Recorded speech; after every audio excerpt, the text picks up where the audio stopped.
Welcome to the Hogsty, everybody, your leading source for all things Redskins in the NFL. Sean here, glad to be back with you after a brief hiatus, and we have so much to discuss. Redskins OTAs are in full swing. We've got our first reports out of that. We've got our typical assortment of topic stories and user polls, and so much more. So stick around right here on the Hogsty Podcast Network for all the latest and greatest. We'll be right back.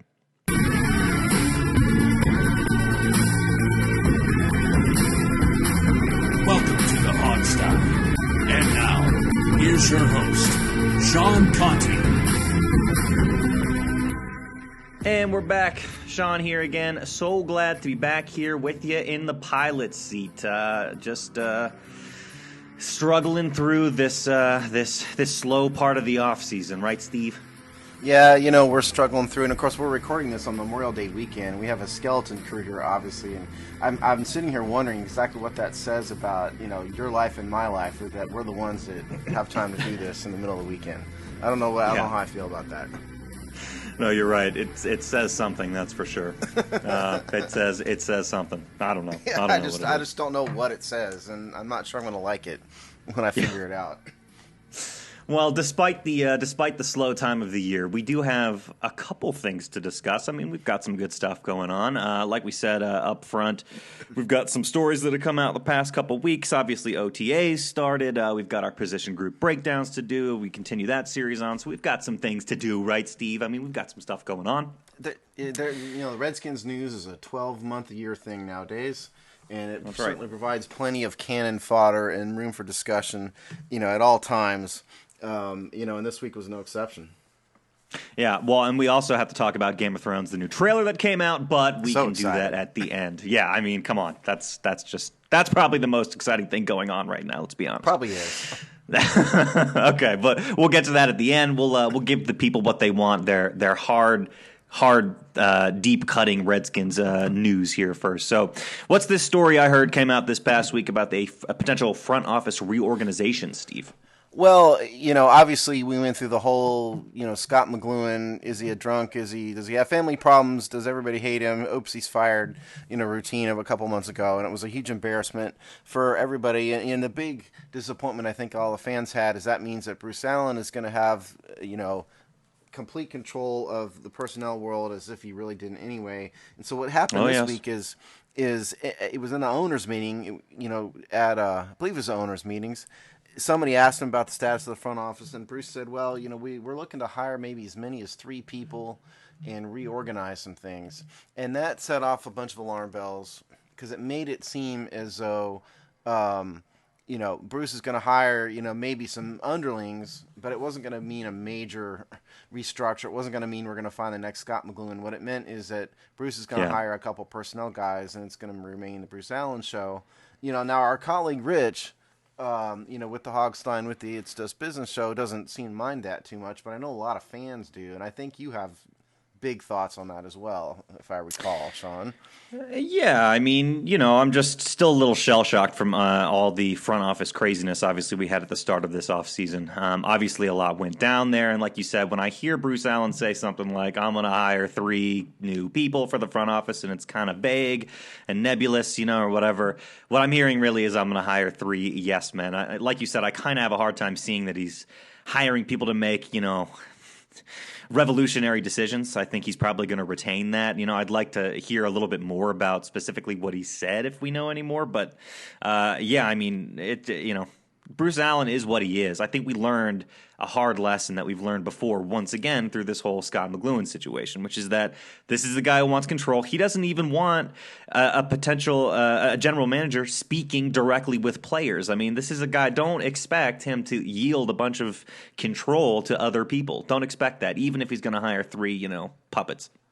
Yeah, I mean, I think it's time for people to get over it, quite honestly. I wrote about this a few weeks ago. Bruce Allen is going to be here. It is what he is. He is what he is. The front office. The front office is going to be whatever it's going to be, and we can't control that. All we can do is root for the team. And I really think I'm beginning to think here that no, it's indisputable that Bruce has a mixed record as a personnel guy. I don't mean to suggest that, but the other thing here is that Scott McLuhan wasn't exactly working on a 100% success rate when he was here either. Very true. I think there's a little bit of displaced anger going on here, because there's no doubt that Scott was treated poorly and all that.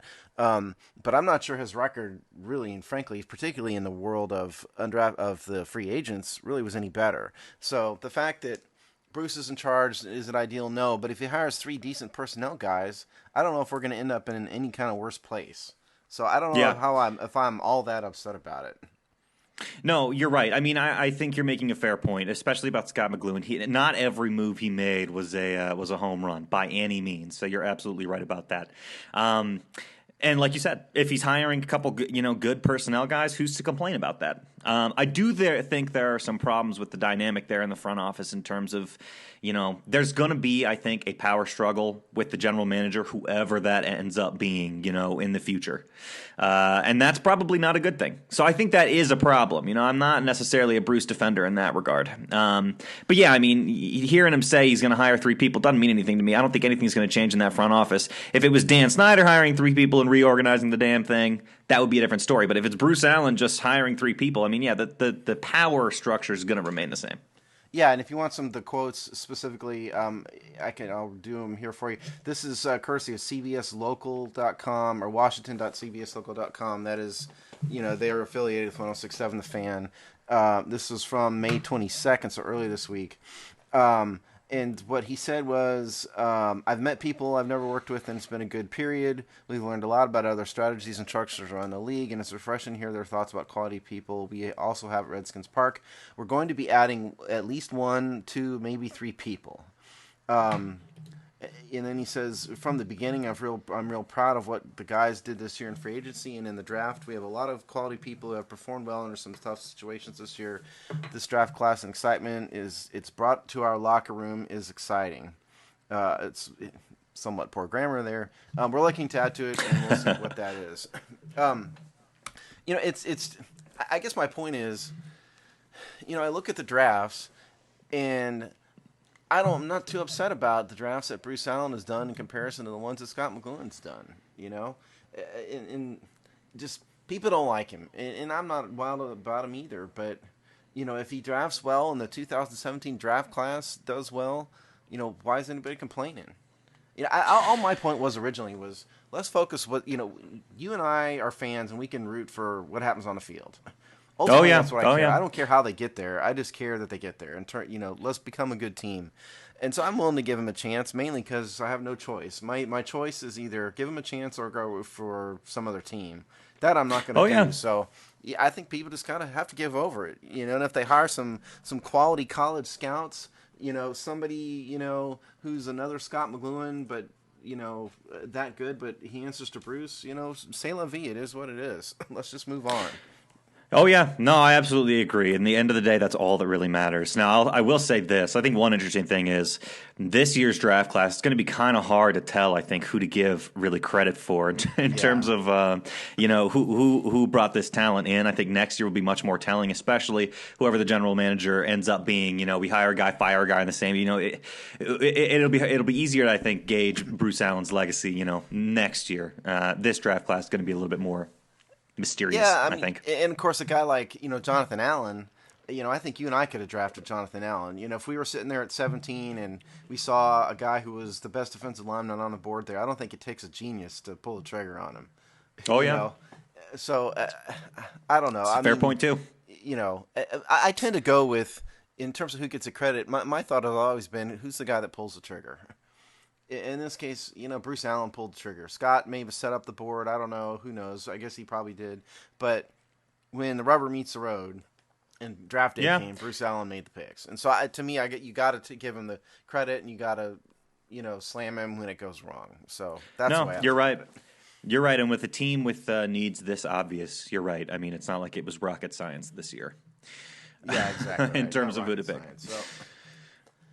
And really, it's not going to matter at this point. It's not going to matter till next year, anyway, because we're through free agency, we're through the draft, and let's focus on the season. We'll see what happens, come next January. Oh God, yeah, we will. Time keeps on ticking, and frankly, I'm so tired of. I mean, this is we got to talk about it when it comes out, obviously, but I'm so fucking sick of the Redskins front office right now. My God, It's just drama. It's just every turn. And, this has been a rough offseason for us. This has been I this want has to been a know. crazy one. Yeah, I want to know if we're so focused on the Redskins. I really am curious if some of these other teams have this drama going on. The other bad teams, like the Patriots and all Yeah, that, they don't have that. But is this right. going on in Cleveland and Jacksonville and some of these other teams that Philly? Some of these other teams aren't very good. I don't know if it is or not because we're in this world and especially when you're doing a show like this, it's like a nonstop siege of Redskins all the time. I don't know if God, yeah. other teams are going to have this crazy dynamic or we truly are special. In I the bet short they bus, do, man. basically. I bet they do. I bet it's just followed so much more intensely in Washington. I really do think that's part of it. It's just so closely followed by the media and all the outlets that exist, us included, around the Redskins. It's just such a big ecosystem. I feel like it just magnifies everything, dude. Makes us seem even much worse than we really are. I bet you Cleveland has worse problems than this, man. Because I think you're right. Because if there's been a franchise that's been consistently worse than us, it's them. Oh yeah, I just can't believe that their fans and whatever the Cleveland equivalent of the Hogsty isn't going through weekly gyrations about how awful their draft picks are because they've had some monumental failures. I mean, it makes My us look God. like heroes. Yeah, I mean they drafted Johnny Manziel in the first round. For I God's know. sakes, and, I was going to say the quarterbacks that have played for that team recently. It's just it's an embarrassment. So I just a can't who's believe who that of the bottom of the barrel. Yeah, No, they're definitely not. So at least, hey, there you go, Redskins fans. You can count that in your corner. That's a good thing. yeah. See, there you Take go. one off. Our motto is going to be "We're better than Cleveland." Maybe that's what we need to start saying. At least we're not Cleveland. Let's put that on a T-shirt. At least we're not Cleveland. Yeah. Maybe that needs to be our next T-shirt we put out. At least we're not Cleveland. I like it. I think we should do it. All right. Well, from there, let's move on. So I know we had a user poll this week as we usually do, and it's related to our next position group breakdown. So maybe that's the next logical place to go. What was our poll this week on the tweeters?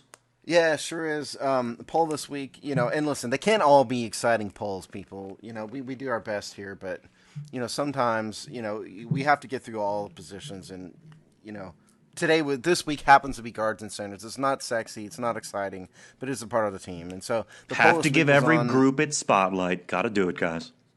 Yeah, we do. So the poll this week was on left guard. Because really the question in the entire offensive line is left guard. Everything else is kind of set. So the question was, who do you think will be starting at left guard by the end of the season? End of the season. Yeah, meaning because we know what's probably going to happen at the beginning of the year, but by the time we roll around to the end, is it going to be the same or is it going to be different? Is it going to be a disaster? What? So the options were Sean Lauvao, who is the starter right now, Ari Kwanjo, friend of the show, Ari Kwanjo, Ronald Patrick, who probably by default is the next man up after Kwanjo, even though he hasn't really played ever, or someone else. So those are the choices, and as we do every week, we'll give you your shot to see if you can predict what the fans picked. So, Sean, what do you think? Yeah. Well, you know what? I think it's an unsexy poll, and I'm going to go with an unsexy answer. I think the sexy answer would be someone else. You like to imagine we'd get somebody else in there, some big name or something, or at least someone that can do it competently. But I don't think that's going to happen. I'm going to say most people said Kwanjo. I'm gonna say most people are sick of Lauvao, and people said Kwanjo. That's my guess. Well, Sean, congratulations for once. Oh my God, you are wrong. Oh, fuck you. Oh, my God. I really thought I had that one going. Asshole. Yeah, I had to let you go. I had to put you on the hook there for a while. No, people said Sean Lauvao by a vote of 45%. Oh, wow. Sean Lauvao won the poll. Ari Kwanjo did come in second, 34%. Nobody has faith in Ronald Patrick, as it seems, and why would you? Let's be honest. He got 3%, and then the someone else, meaning none of these guys are going to be around at the end of the year. That was 18%. So that was the poll. Wow. Okay. In my, I would have voted for Kwanjo had I voted. Yeah, me too. Just because, it's like Laval's a guy who's, he's had his ups and downs, good and bad. But it's probably, I don't know, it's probably been more bad than good. I mean, you and I aren't scouts, and, we aren't experts at this. All we can kind of do is tell you what we think and tell you the news. Yeah. But I just, Ari's a draft pick. He's been improving. I know the Robbie Duncans and Adam Taraskis of the world said he had a lot of issues, but Lauvao has had too. So I would have voted for Quanjo had I voted. Of course, I didn't vote, as I never do. So that was the poll. Do we have any good, any funny comments comments? bashing Lauvao or anything? Yeah, we got a few comments. And let me tell you, if you're commenting on our guard poll in May, you're a real fan of the show, and you are a real fan of Redskins, so I applaud you for paying enough attention. You're awesome.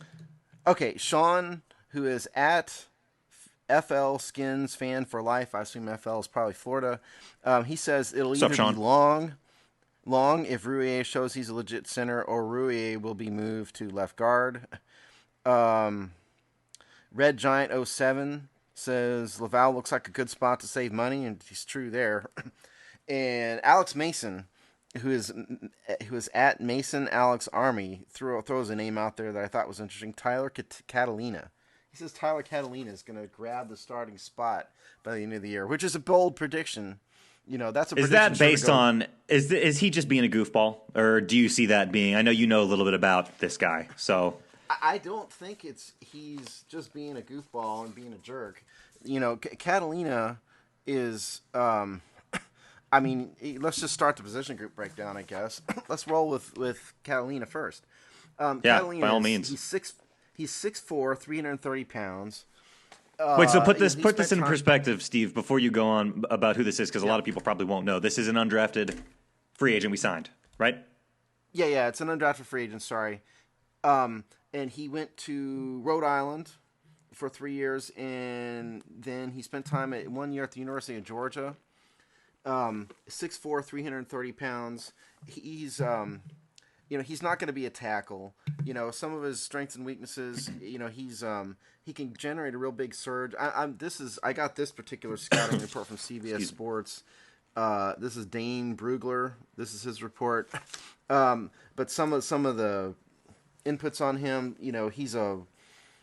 he can generate a surge in the run game. He's square framed. He's not going to move well. But that's, he was the left tackle at Georgia for a short period of time, but he just doesn't move well enough to be a tackle in the NFL. He's another guy who's a team captain. We love team captains on this team. Team captain at Rhode Island. He got exposed a little bit at Georgia facing SEC guys, but he's a good run stopper, good run blocker, and that's I think certainly what we need. He's got short arms, but he's not a half bad prospect. He was what you would think of he was labeled as a premium, as a priority free agent. One of these guys that got a call right at the beginning, right after the draft. This is a guy who he's top of the D list. Teams were fighting over. So in the world of undrafted free agents, rookies, he was a big time guy, and it's not far fetched to see Tyler Catalina beat out some of these other guys we have on the roster, like the Ronald Patricks of the world. So. Yeah, I don't know. It sounds Catalina sounds like a promising, prospect. I don't know enough about him really to say whether or not he's going to really compete against these other guys, but sounds promising, I guess. I'll tell you what, though, it doesn't take a whole lot, I feel like, to beat out Lauvao. Like you said, this is obviously the problem with our team. This is a major hole. It's kind of distressing to see it sort of still in the same place. I believe the statistic is, and as you said, Steve, we're not scouts. But I believe the statistic is something like 25% of the pressures we gave up came through Lauvao or something like that this past year. That's such a terrible statistic. It's such a glaring issue. It wouldn't take much, theoretically, for a guy to beat him out. Yeah, no, that's true. And we aren't scouts. And I'd just like to make that point real fast because we had a comment last week where somebody said, you guys aren't scouts. We know that. We know we're not experts on the ins and outs of corner techniques. And, we're painfully aware. Yeah. Again, all we can do is give us opinion, and we have an informed opinion, but we're not scouts. So, in terms of Lauvao, Lauvao's a 7-year vet. He's Hawaiian. He's 6'3", 301 pounds. Went via Arizona State. He's been a long-time starter. He was a third-round pick in Cleveland. He's by far and away the most experienced guard on the roster. His problem really has been injury. when he came to the Redskins, he did well for a period of time. It's really only been when he's been injured, excuse me, that things have gone south for him. And of course, he's been injured a lot. Even when he's been playing, he's had a bunch of nagging injuries, and so it's not, it's not beyond the pale. And I think it's likely that we're going to see him probably start off well at the beginning of the year and play pretty well, and by the end of the year he's going to be run down and ineffective. And so that is going to give some of these guys, the Ari Kwanjos of the world, the Tyler Catalinas, or somebody else, to possibly have have a shot here. So it's not my opinion on Lauvao is always been, he's not an elite prospect. He's a solid starter when he's healthy. And it's really mainly been health that sapped him his effectiveness, and it's going to happen. I think it's inevitable. It's going to happen. It's just what we have with Sean Lauvao, is a guy who gets injured a lot. So let me ask you this: does it concern you at all at this point that the offensive line, with all its struggles last year, particularly generating runs, is in basically the same place? Because we kind of knew this was going to happen. I mean, I don't think anybody was out there really pushing super hard for an offensive line, like high draft pick or anything. But now that we're here and it's actually taking form and it's looking like it's just going to be pretty much the same, how concerned are you that the guards and the center position are basically in the same place? I mean, I'm concerned in that we have a bunch of elite prospects surrounding the left guard, right? I mean, we've got an all-pro, possible Hall of Famer, in Trent Williams at left tackle. We've got a first-round draft pick in Brandon Scherf at right guard, who we'll get to here in a minute. Then we've got Morgan Moses, who's developed into one of the better and certainly one of the higher paid tackles. So we've got all this talent, all this good stuff around him, and then we have left guard. And so I'm even Spencer Long at center. It seemed to me, from my unexpert eyes, that he developed and did pretty well. So certainly it concerns me a little bit.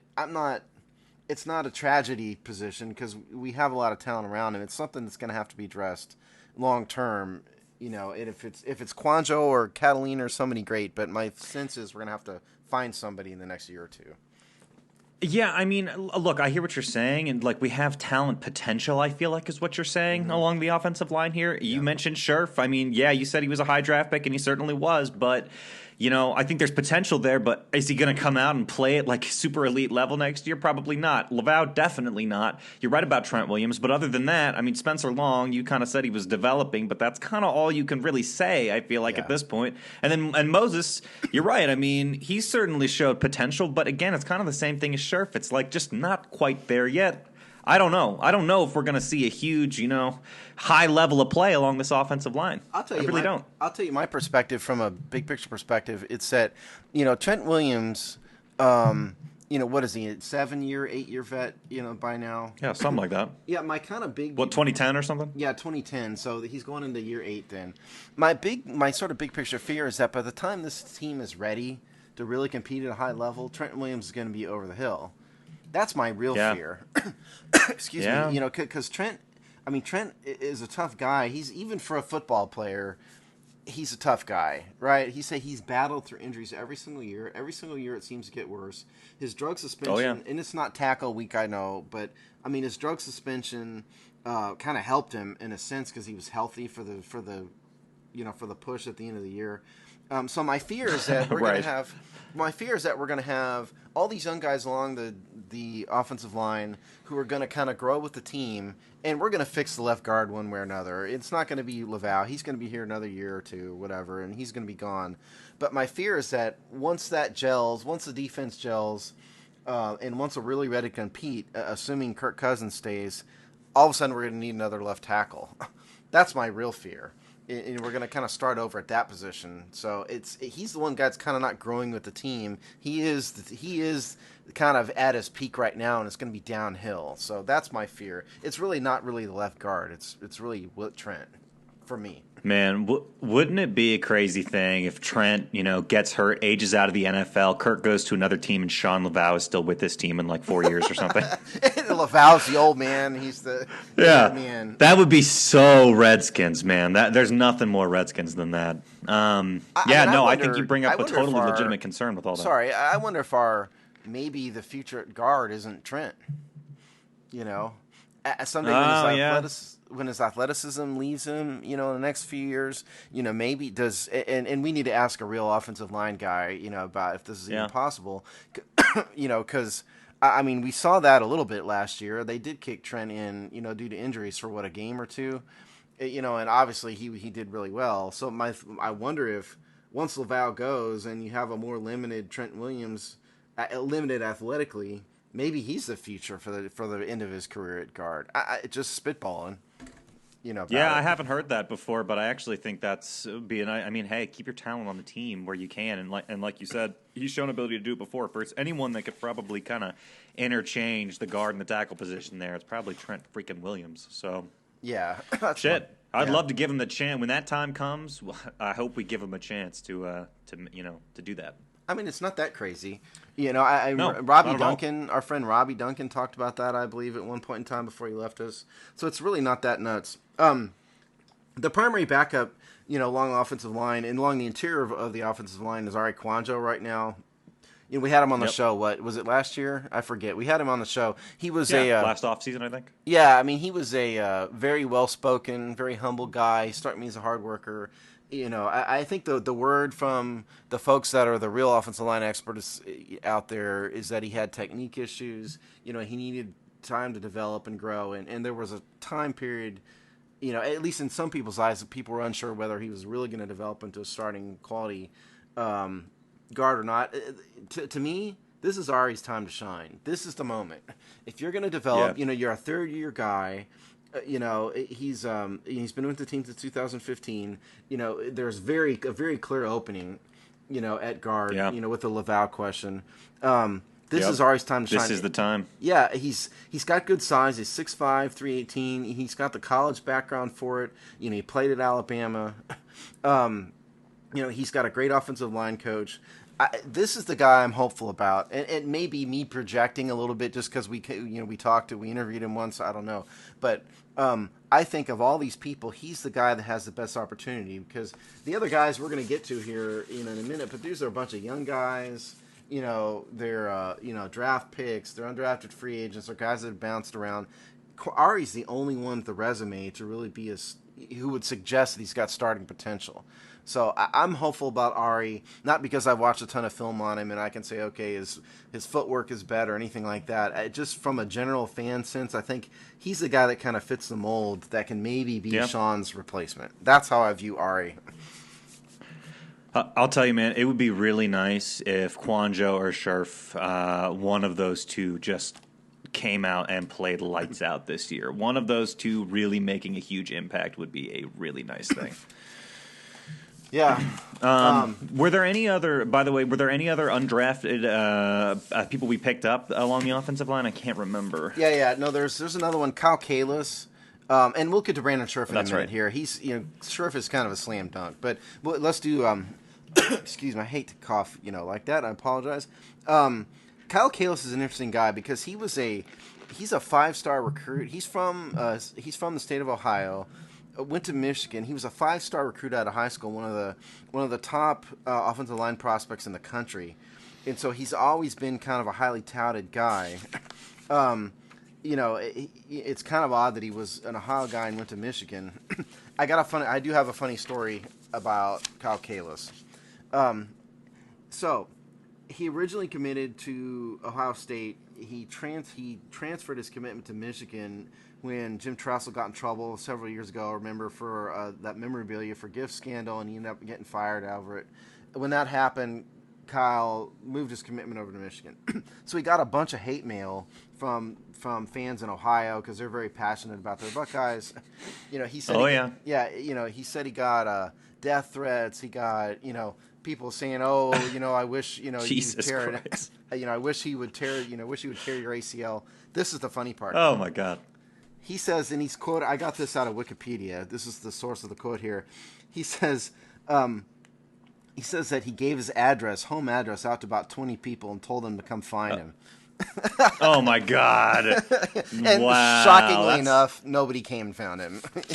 That's fun. That goes to show you something about internet trolls. Although, it's stupid to do that. These people can now, what swatting is, Steve? When you call up the SWAT team to someone's house?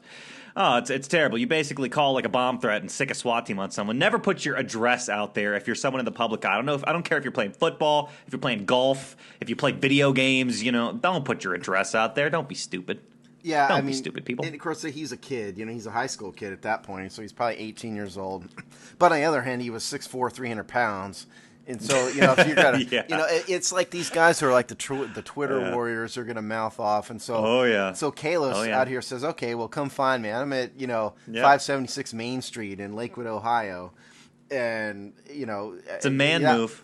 Yeah, that makes all of a sudden, shuts everybody up. So I thought that was kind of funny. But the thing about man move right there. It really is. The thing about Kalis is, again, he was a really highly rated recruit. But based on the fact that he went undrafted, I'm just going to make an assumption here that he didn't truly live up to that status while he was at Michigan. We'll have to get an informed opinion about him, one of these guys next time, who's more of an offensive line guru than we are. But he's got the size, he's got the look, he's got the background for it. When you're at Michigan, you're playing the top. You're playing against the top teams in the country. So he's another guy who I think has hope that you shouldn't just dismiss. Both of the guys we signed, Kalis and Catalina, I think both have potential, just based on kind of their profile. So he's another guy I think you ought to look out for. You want to do? It's one of those things. If 32 teams pass up on a couple guys, you're right. Though we need an informed opinion, but at the same time, that is relatively informed. There's something going on there. If that many people pass up, potential maybe, but I'm skeptical. But then again, some guy named Jacoby went undrafted. He kind of came out. It happens. Yeah, it happens. It happens. London Fletcher. Happens. Every year there's guys that are undrafted end up becoming stars. London Fletcher was another one. So let's save Scherf for last because he's easiest. Let's move to center, shall we? Let's do centers. Yeah, let's do it. Spencer Long, center. Last year originally drafted as an offensive guard. He's 6'5", 320 pounds from Nebraska. Just incidentally, does everybody realize how big our offensive line is? Even compared to other offensive line, we've got a bunch of monsters, along the line. We've gone from, who's he? What's it? Mike Shanahan, drafting a bunch of small zone blocking guys to just a bunch of absolute beasts. When your center is 6'5", 320, that means you have a big offensive line. But Spencer Long, I'm curious as to your opinion on Spencer because he's a guy who, third round pick. He was a guard. Did he do well at guard? No, he didn't seize the job from Sean Lauvao. And all of a sudden, they thrust him into the center position, mainly out of necessity because Corey Lichtensteiger moved on. And lo and behold, he did pretty well. He's another guy going into his fourth year here. So what is your opinion about Spencer Long? Well, I think this is going to be, if he, which I'm sure he will, makes it through and ends up starting this whole season, I think this is the season to see what he's got for the center position. I think this is the time to find out. I think he's certainly developed and gotten better, but I don't think he's a guy that exactly inspires a ton of fear in a defensive line or anything. I like a lot about him. I think he's certainly developed a lot, but I think I'll hold my real opinion on Spencer Long at center until this season is over. I think this is the one that'll tell us. Yeah, and that's true. And this season really matters for him, too, contractually, because he's a 2014 draft pick. So he's going into the last year of his contract. And so this is the year that he's either going to get the big starting center money or they're going to let him go. This is the deciding year for him. So I think this is the year you got to look for. Spencer Long is going to be the watch out for guy this year, I think, on the offensive line because he's either going to seize the bull by its horns, as the old saying goes, and just ball out and become a quality player, or you're going to see Spencer Long in another uniform next year. Because I don't think they're going to. He's the type of guy they're going to give a 1-year prove it deal to. He's either going to get the job long term as center or they're going to move on. I don't think you Yeah, give prove I it think deals. you're right. I don't think you give prove it deals to centers. It's just my opinion. Yeah, and I think he's one of those guys too that if he does move on, if they let him go from this team, I think he's showed enough in his limited action already that he'd get another chance, another shot, probably at center with another team.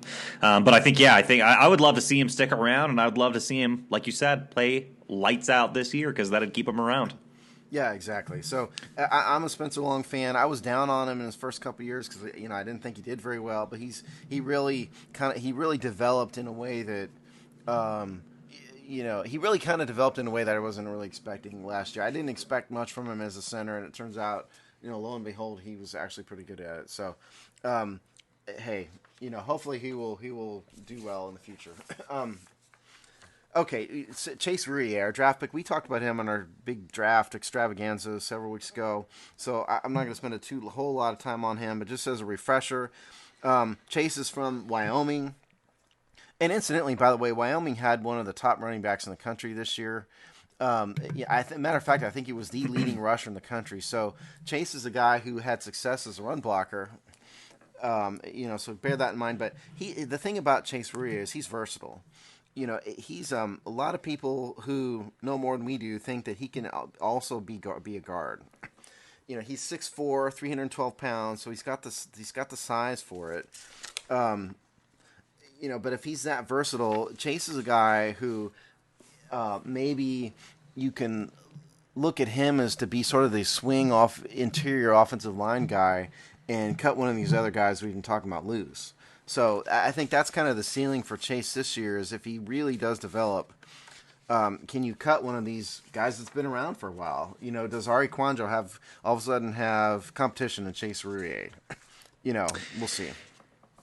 Yeah, I just got to say off the top that versatility, we've talked about versatility so much on this show, is obviously one of those things that Scott McLuhan clearly really favored in guys, and it's a good trait. I kind of feel like if all you ever do is pick really versatile guys, it kind of creates chaos. That's how you get someone like Spencer Long on his third position with the team in 4 years or whatever it is. And it becomes kind of hard to tell where guys should go and where to put them, and I think it also makes you a little cautious to play guys because you're like, oh, we'll give him a shot here, we'll give him a shot there, and then you're like, oh, well, you know what? We know these guys can do it, so we'll just stick here. And I don't know. Hearing another versatile guy, it's kind of like, ah, man, I wish we just fucking pick someone who does what they do really well, Well, there's something to be said for that, certainly. And I guess my response would be, this guy's a 6th-round draft pick out of Wyoming. Yeah, no, okay. I know. It's fair. It's 6th round. It is what it is. He's not the guy who we're drafting to be the expert. Yeah. This is a guy we're drafting. Special teamer. Yeah, well, maybe, yeah. I mean, this is a guy we're not drafting, hoping he's going to be a starter. This is a guy we bring in and hope he can stick with the team. But we said this before. I mean, he has potential. If he, he's got a great offensive line coach. His thing, his weaknesses. This is courtesy of Lance Zierlein. Some of you out there know who Lance Zierlein. He's a really good talent evaluator. This is a write-up from NFL.com. Short arms. Obviously, he has. He didn't face NFL caliber talent. Well, that's a weakness. When you're talking offensive line and hand placement, short arms is important. It's just funny to think of like a dude with T-Rex arms, Sorry. And his arms are probably longer than you and I's are. This is short by NFL standards. He's not quick. He has to be an interior guy. But strengths, he's got good technique. He's a worker, calls him a gritty worker type here. So, okay. That's Chase. I mean, we'll see. They do need a backup center. There's no doubt they need a backup center now that Lichtensteiger's gone. So, Chase was we got the Sullivan guy, right? Well, that was John Sullivan last year. He's not with the team anymore.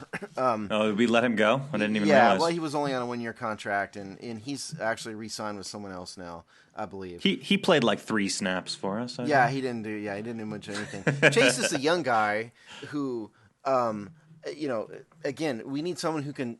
Here's the thing about the offensive line: consistency is important. You don't want to have to move a bunch of people around when somebody gets hurt. You want to be able to have somebody step in without having like Morgan Moses, move over to guard. Shift over. Right. So if Chase is a guy who can step in at the center position when Spencer goes down and he can man that and we can spend a roster spot on that, it's probably worthwhile. So, that's Chase. Fair enough. Yeah, fair enough. We've got two more guys here. I don't think we need to spend a ton of time on him. Ronald Patrick, he was with the team last year. He signed a futures contract. He was a practice squatter last year for us. Signed a futures contract this summer. He's a 2014 guy. He's been with the Steelers, the Panthers, the Cowboys, Browns, Bills, and Titans. He's God. Yeah, he's been around all practice squad, off season. He's never really played. He's 6'1", 310 pounds. I brought him up before because he was sort of the next man up last year. Had we had an injury concern, we were going to see the Ronald Patrick experience. So he's someone to watch out. The Ronald Patrick experience, yeah. He's someone to watch out. It's like a wedding band. There you go. I don't know if he can play or not play. He doesn't quite fit the mold of Big Hulk. He's only 6'1", 310 pounds. But he probably has a leg up with the coaching staff since he spent a year for us. So that's Ronald Patrick. I'm assuming you have nothing to say about Ronald Patrick, unless you've been. Yeah, no comment. So. No comment on Patrick. Good luck to you, bro. Yeah, and the last guy before we get to Sheriff, real quick, Isaiah Williams. He was another guy who was with us. He's been with us. He is 6'3", 307 pounds. He's a guy who needs to hope and pray he can make the team. Keep that name in mind. He was with us last year, practice squad or type 2. I think I was just reading something about him, but I can't remember. Well, what you just read about him is probably that he spent time with Trent Williams back in March. That might have been what you saw about him. Now, for those of you who don't know, the reason why Trent Williams wasn't at OTAs, we should have brought this up in the OTA segment. Trent was not at OTAs this past week. He hasn't been at OTAs for the past couple years, so people don't freak out about it. The reason why he's not at OTAs is that he owns a gym in Houston. He and Adrian Peterson and somebody else, one other NFLer, owns a gym, like a big-time, serious gym in Houston. So that is where Trent Williams trains. And the story you probably saw, Sean, was that this rings a bell. Yeah, Isaiah Williams went down to train with Trent for a couple weeks. So that's right. Yeah, maybe he's picked up some tips, from the master. Certainly, it can't hurt, training with one of the best. Yeah, they should all go train with Trent. Shit. Yeah, you remember last year they did that Hogs 2.0 thing that Trent brought them all down here, and they all had T-shirts made. Oh yeah, yeah. Yeah. That's right. Maybe they ought to do that again. Because if I recall, as a matter of fact, Trent stole the Hogs Haven logo for that shirt. Remember? Yeah, I do kind of remember something about that. That's right. So Ken Maringolo and company. Classic Trent. If you want to sue him, call me. I'll help you do it. Careful, Steve. Yeah. And our last guy, obviously, is the guy who's the most solid along the interior offensive line. It's Brandon Scherff, number 1 draft pick from back in 2015. This is the guy we selected over Leonard Williams, and some people out there are still butthurt over the fact that Leonard Williams is not a Redskin. I would suggest to all you people out there, you need to get over it. Number one, he's a huge That's need. definitely true. Get over it and stop hoping for Leonard Williams. Brandon Scherff filled a great need on the team. The fact that he was able to kick inside to his more natural position of guard, he's excelled. He's another guy who's a Hulk, right? He's 6'5", 320 pounds. Very strong guy in terms of football strength. Only did 23 bench press reps at the combine, but he's a football strength guy. Excelled at the right guard position. Made the Pro Bowl last year, for those of you who don't remember. And he was on the all-rookie team as a rookie, I believe, as a matter of fact. So, Scherff is a guy who's probably going to be a 10-year starter with the Redskins at the right guard position. He is, I think if you fast forward to a decade, he's a guy who we're going to look at as saying, is this a Ring of Fame type guy? Is this one of these guys who's going to be a Redskin who will be remembered for a long time? I think Scherff has that kind of potential. Listen, hashtag not a scout, right? We don't proclaim to be offensive line experts here on this show. Adam does, but Sean and Steve sure don't. But I think Scherff has got that kind of potential, in my opinion.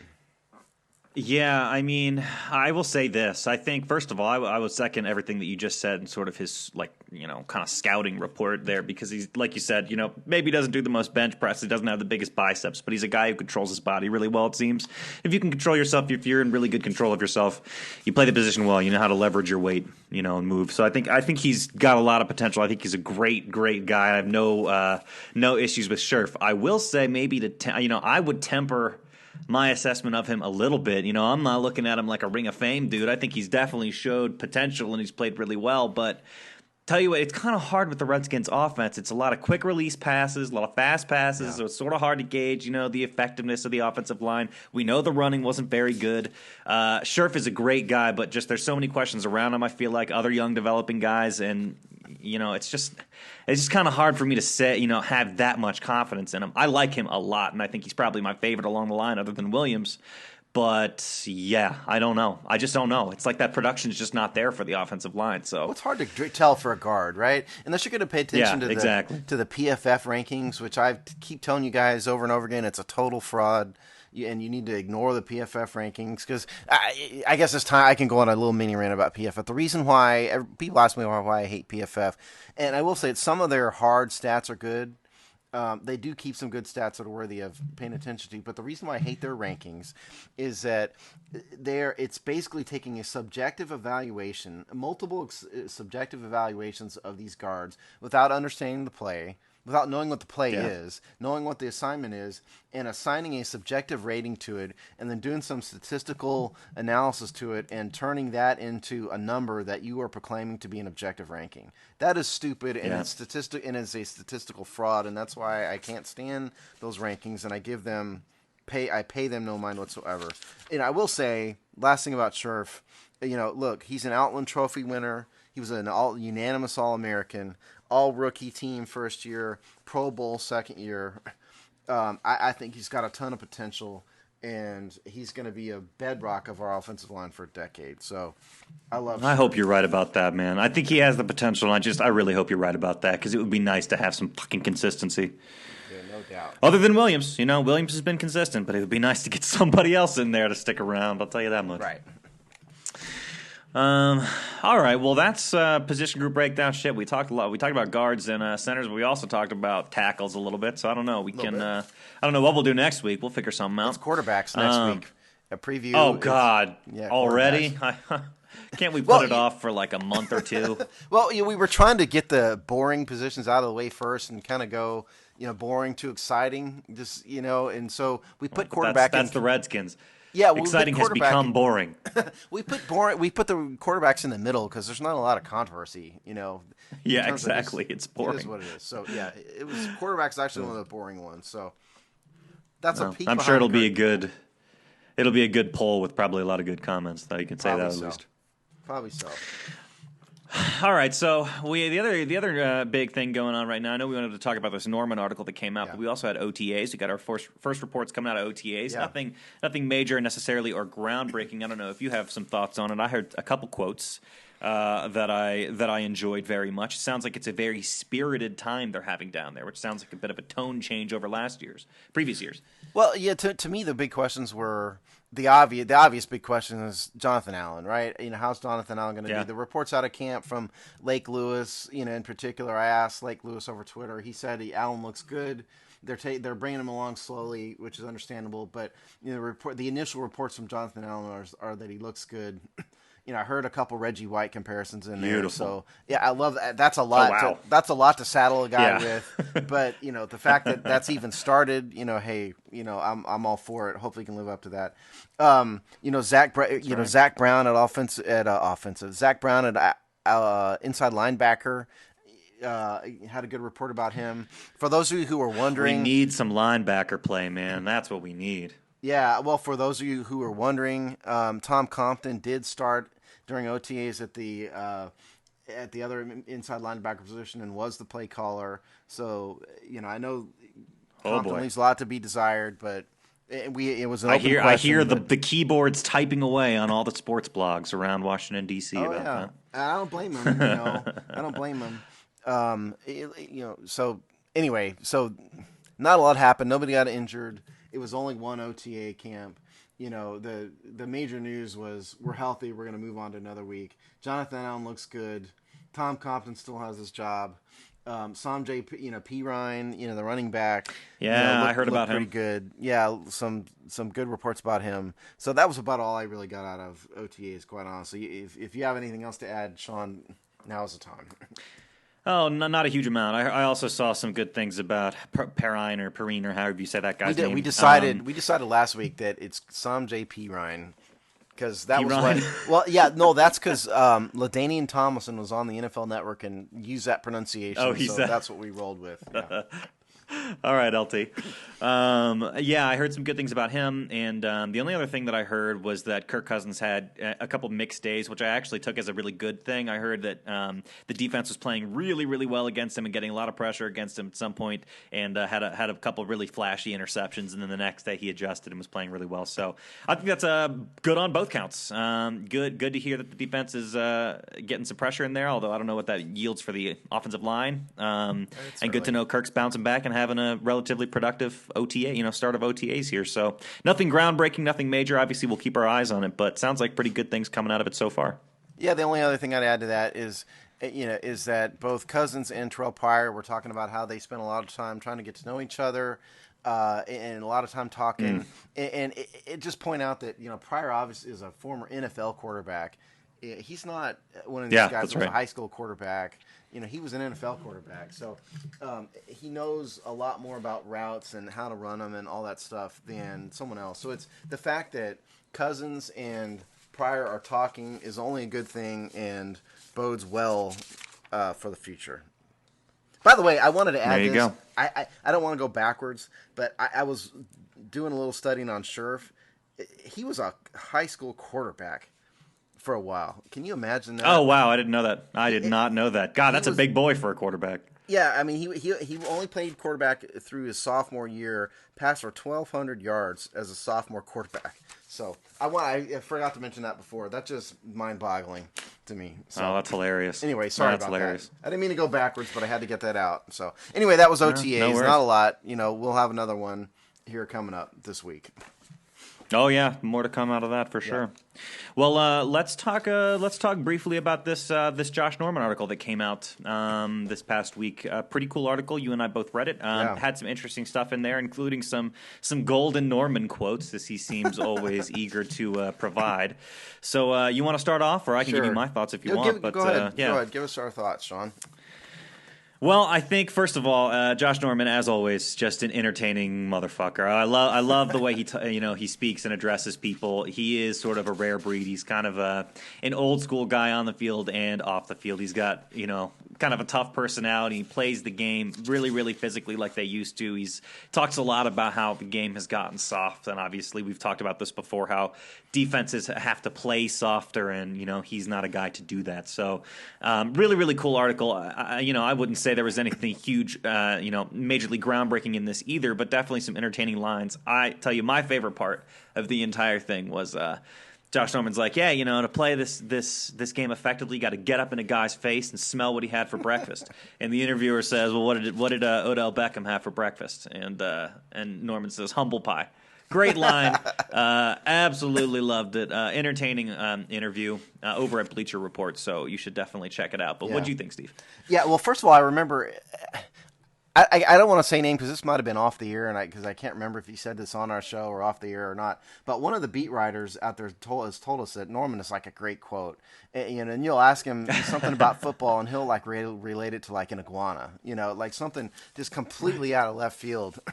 That's right. And so Norman, remember that? I can't remember. I know who said it, but it might have been when we were just chatting off the air, so I don't want to say who it was. But I think it might have been Rick. Right? I think it was Master that told us that. Oh, was it Master? Okay. I don't know. I can't. Sorry, it was either Master or Rick, one of the two. Like I said, I can't remember. But Norman's point is Norman is known among the guys who are the real reporters, not the fake ones, as a really good quote. And that really came out in the interview. I love that. I love the fact he called Dez Bryant just a guy. Yeah, that was right. That's right. Yeah, he said the quote was, "That's a guy." Just a guy. Dez was Dez in 2012, 13, 14, maybe 14. Now he's a guy. Doesn't wow you. he said he basically called Dez a fake bully, which I thought was great. He says for other guys, he will probably do the worst to them because he'll bully them, but you can't bully a bully. Yeah. And so So I think Josh's personality really came across here. He's an Oh, old yeah. school guy. He's an old school tough guy. He would have done well in the 70s. I think in the 80s. He's not the most. We talked about this in the cornerback. You missed our cornerback breakdown, Sean, but we talked about this. Josh is not the most athletic guy in the world. He's not the biggest. He's not the strongest, but he's really, really mentally tough, and he's got great technique. I think from a football standpoint, one thing that stood out to me in the article is he talked about how the difference maker at the corner position is technique. He said, here's the quote. On the interview said, okay, on what's Josh Norman doing behind the scenes that no one sees? Answer, drilling. Technique. Technique with any man on the field, whether they're fast, slow, quick, or just a savage. Technique wins almost 99% of the time. And so I think that is where Josh Norman gets his edge. That's what he's trying to say. He's tough, and he's got great technique, and that's what separates Josh Norman from all the others. Yeah, I would agree, and I think it's both of those things, right? Because that's another theme that came up over and over again in this article is this idea of being a tough guy. He talks a lot about being a tough guy and what it really means. And what he's really saying, I think, is you have to be like me. You have to kind of be an asshole off the field and kind of give these quotes and ooze confidence. He says that in the interview. You have to ooze confidence because this game is just as mental as it is physical. And if you kind of put blood in the water and seem like you're timid or scared in a way, people pick up on that and get jazzed up off of it. So instead, act confident actually helps your game. So I actually thought that was an interesting, point. Yes, technique matters, but also there's a huge mental aspect, and Josh Norman's a great example of that mental aspect. Well, we've got all these South Carolina boys in the defensive backfield. Breland. Yeah. Did you know DJ Swearinger was Josh Norman's high school teammate? Yeah, I kind of think. Yeah, I'd read that somewhere. I knew there was a connection there. Yeah, they were high school teammates. Can you imagine that? Being a wide receiver on the opposing team, and you've got Josh Norman and DJ Swearinger coming after you. Fuck that. As a high school, Fuck that. Oh my God, as a high school wide receiver, some guy who's like me who played and just did it and wasn't anything special, and you've got two NFL caliber defensive backs coming at you. That's the kind of thing that kept me out of sports, Steve. That's why I didn't do it. Straight up, man. Yeah. Really cool article. Yeah, he did. He made the Lester Hayes comparison, in here. So yeah, that's right. I would highly recommend it. This came out, this week sometime. It's called Josh Norman, the NFL's Last True Warrior, is Ready to Let All Hell Break Loose. That's the title of the article. Highly recommended. Loved it. Yeah, really cool article. Let me ask you this to close out this conversation. Sure. What are the okay, so are Beckham and Norman going to fight in one game this year, 2 games this year, or none? 2. Norman said it in the article. Both of them? He said it. Yeah, he flat out said it. He did. So to be clear, he said, I regret not letting loose last time. But yeah, you read between the lines. I think he's out for blood. Yeah, I think so. And it sounds like he doesn't really care that he got all those penalties. Yeah, I think you're right. I think he's. He probably should care, but he doesn't, apparently. Well, I think he sees the benefit of having that, that image, outweighs the penalties he gets. I think that's how he looks at it. Yeah, so, so. Shit, I'm down to see him go at it again. That'll be fun. Oh, absolutely. I'm all for it. And we'll have Odell have to kick the kicking net in frustration again. Yeah, he's going to break his own neck this time. All right, well, that's pretty much all the Redskins news, but we got to talk really briefly about Game of Thrones, dude. Oh, I'm so excited. It has nothing to do with the Redskins, but we can't let this pass up because this week the Season 7 trailer dropped for Game of Thrones. So it'll be back in the middle of July, but the trailer looked awesome, I thought. Lots of battles, lots of people dying. Dude, blood will be shed. So it looks like we're seeing Khaleesi and Jon Snow. They're gonna, it looks like they're together in a way. And it also looks like the Lannisters are marching, getting ready for a massive battle of some sort. It looks like everything's coming to a head this season. This is going to be fun. I mean, the trailer showed the Unsullied and the Lannister army fighting. As a matter of fact, it looked like far more Lannisters were dying than Unsullied in the little clip. So Can't wait. It's about fucking time. My goodness, it's about time. Yeah, no, that is going to be huge. I absolutely cannot wait. I know that the White Walkers or whatever, I believe, are supposed to arrive in Westeros this season as well. Yeah, So we're seeing like a 3-4 faced battle come together. It's going to be amazing. I'm trying to go back and watch all the episodes again because it's been so long, so I'm in the middle of trying to catch up with the whole show before in time for July. I just rewatched this past season because gearing up for this next one to start, and my God, that Ramsay ball! Oh, sorry, spoiler alert! Spoiler! Stop listening now if you haven't watched this past season. My God, that Ramsay Bolton death by dog was satisfying. Oh my God, that he was really so deserved nice it, to didn't watch. he? If anybody deserved a death like that, it was him. It was him. I would have liked to see him survive into this season, just to see him at the center of a four-person, 4-army charge, just right into the center. Swords pointed at him. That's what I would have liked to see. But the dog thing was pretty satisfying. I read actually that the producers of the show originally, the way they filmed that scene originally was quote. It was the way they said it was much more graphic than it ended up. So. Oh, I believe it. Yeah. I actually thought they went kind of easy on him compared to some of the things they've done to other characters. Shit. Yeah. So anyway, that's Game of Thrones for you. Game of Thrones is like being a Redskins fan. It's sort of self-flagellation. You kind of hurt yourself by doing it. You can't look away, but it always hurts you. The characters you love always die early. Yeah, it's been a long time though. I mean, it's been over a year, I think, since the last season happened. So yeah, that's the problem with these HBO shows and these short, 10-episode seasons. That they take fucking forever to film. My goodness. Well, season 8 only has 6 or 7 episodes too, so there's really not a lot left in the story. They probably could have done it all as one big season if they'd wanted to. I would assume. They could, but they're gonna drag that shit out until 2020. And that's how these things work. Yeah. Anyway, check it out. Oh well. That trailer, I think, was HBO's most watched trailer ever, I think. It broke some kind of record. So, the trailer's made its way around the world rapidly. It's so cool how, Walking Dead and Game of Thrones have kept these large fan bases over the years. I love it. I've never seen Walking Dead. Well, when Game of Thrones ends, because we know it's coming to an end, you start back at the beginning of Walking Dead. You only got 9 seasons, dude. Maybe that'll be my next show I'll have to watch. Yeah. You got your weekends taken care of if you take that show on. There you go. All right. Well, we will leave you to your weekends at this point, folks. Great to be here with you today. Fun covering all the new stuff in Redskins land, and we obviously will be back next week for more Hogsty. So we'll see you next time. Take care.